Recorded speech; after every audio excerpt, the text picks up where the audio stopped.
Welcome to Magic English Story, where real-life journeys teach powerful lessons. Today's story is not just about one person. It's about all of us. It's about how we are slowly being controlled, not by people, but by algorithms. This is the story of Hamza, a smart, kind-hearted teen, and how TikTok and Instagram changed his life forever. But more importantly, how he fought back. Hamza was 16 years old. He lived in a middle-class neighborhood in Lahore. He loved playing football in the streets, watching cartoons, and drawing cool characters in his sketchbook. His dream: to become a graphic designer, maybe work for a big company one day. He was focused, innocent, and full of life. One day, during lunch break, his best friend Faizan came running. "Bro, download TikTok. You'll love it. It's full of memes, funny videos, pure time pass." Hamza hesitated at first, but eventually downloaded the app. At first, everything seemed harmless. Cats doing silly things, comedy skits, football trick shots. He laughed, he shared. He scrolled for 10 minutes, then 30, then an hour. The next day, it became 2 hours, then more. The app was fun, but it started pulling him in like a magnet. That's when things slowly began to change. One day, while scrolling, Hamza saw a video, a girl dancing in revealing clothes. The caption: "Hot challenge, #only 18+. He was confused. He didn't search for it. He didn't follow such pages, but TikTok showed it anyway. Next day, another one, then another.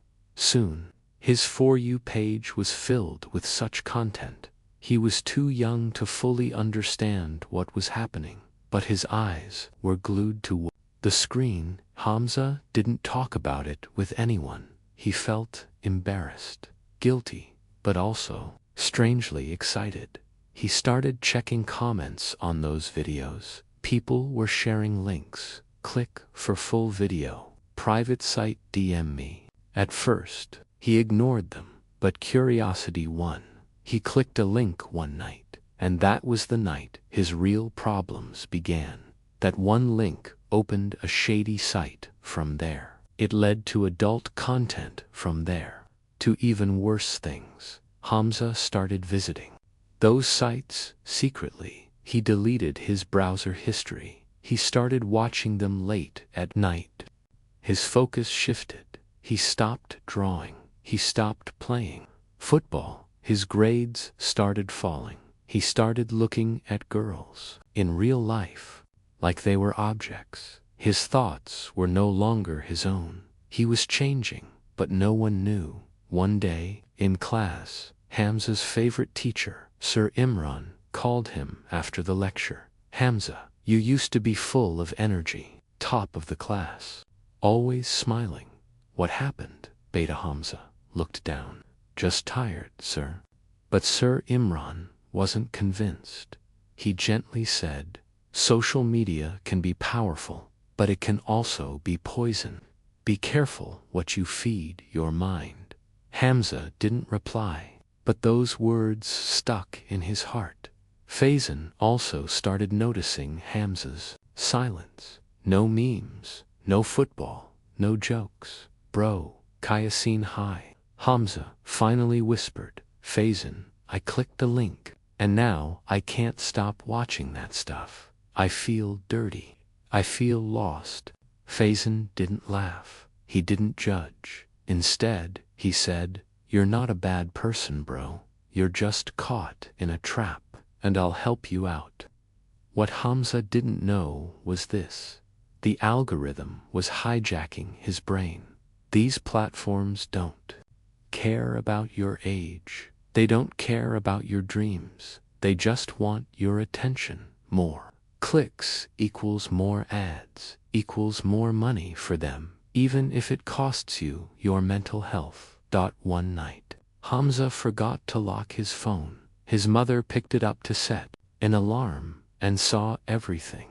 She broke down. She cried, not because she was angry, but because she saw her innocent son being eaten alive by the internet. When she confronted him, Hamza collapsed in tears. "I don't want to be this way, Amy. I can't stop. Help me." She hugged him tightly and said, "You're my son. We will fight this together." His elder brother Samir was 25, a software engineer. When he heard about Hamza's situation, he didn't get angry. He sat beside him and said, "Look, these apps are smart. They use psychological tricks to hook you. It's not your fault, but now you need to fight back, and I'll help you."